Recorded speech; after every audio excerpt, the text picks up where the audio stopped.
So here, right here, this is going to be where I have all my legacy samplers hooked up to. You know what I mean? So I have, this is running OSX on a, Apollo X6 here, or whatever else like that. That's what controls all of this. And here's my setup. I've been had. This is all Windows and everything, and this is like my sound design stuff. So basically, I have a Windows setup, my legacy samplers, blah blah blah. Of course, I got my 61. I love the key control feature there, whatever. And also this, I use this to make sampling like my external instruments and other sounds I make very easy. So that always stays in standalone mode. Or whatever. Here's my vintage samplers, the 8-bit Mirage there, the X7000, which is the same engine as the MPC 60, my SR10, or whatever else like that. You know, I got the Korg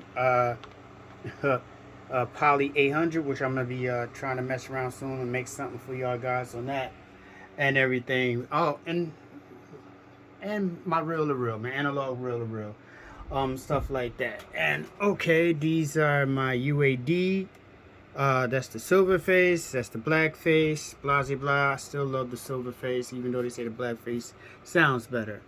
This is the S1000, the SO1. All of these things have great sound. And that's my PC there. And this is right here is the Behringer. I use this for just to get an extra 8 outputs out of the UAD or whatever. I barely use it, but you know, just in case. All right, that's my setup.